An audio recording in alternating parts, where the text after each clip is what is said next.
Welcome back to your Thursday edition of Humber News. I am Michael Thomas. Let's turn to sports with Justice McCormick. Thank you, Michael. Dwayne Casey made his triumphant return to Toronto last night. Casey returned with his new team, the Detroit Pistons. This is the first time that Casey has been back to the Six since the Raptors let him go at the end of last season. The Raptors threw away a 19-point lead last night when they faced their former coach. The Raptors were dominant for the majority of the game. However, the Pistons got fired up towards the end of the third quarter and were able to catch up.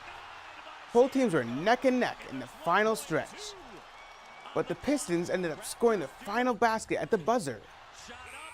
The final score of the game was 106-104. The Raptors are back in action tomorrow night in Boston against the Celtics. Sticking with Toronto sports, the Leafs continue their California road trips as they visit the San Jose Sharks.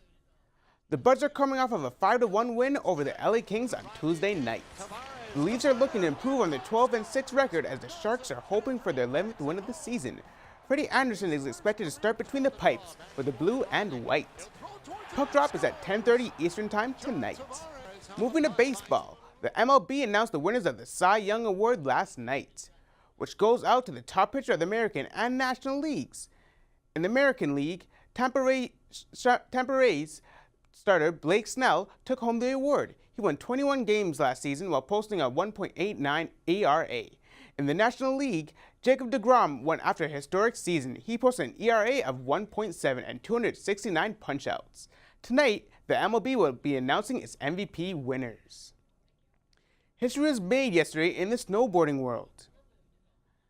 Austrian snowboarder Anna Gasser became the first female to land the infamous move, the triple cork.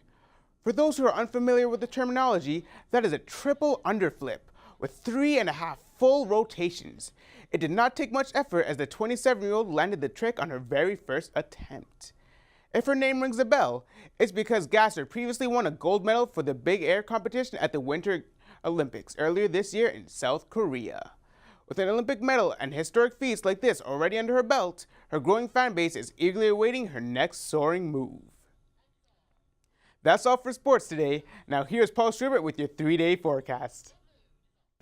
Thanks, Justice. You may want to keep your shovels and outer garments handy because it's looking like it's going to be a snowy few days ahead. Now here's a look at your 3-day weather forecast. Today it's going to be pretty cold with periods of snow along with a high of 1. Tonight, the snow continues with a low of 1. Tomorrow, there's going to be periods of rain mixed with snow and a high of 3. At night, there's a chance of flurries with a low of 0.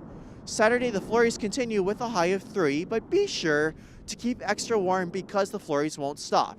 Then at night, there'll be a low of -6. So as you can see, it's going to be a pretty chilly few days coming ahead. I'm Paul Schubert. Now back to Michael in the newsroom.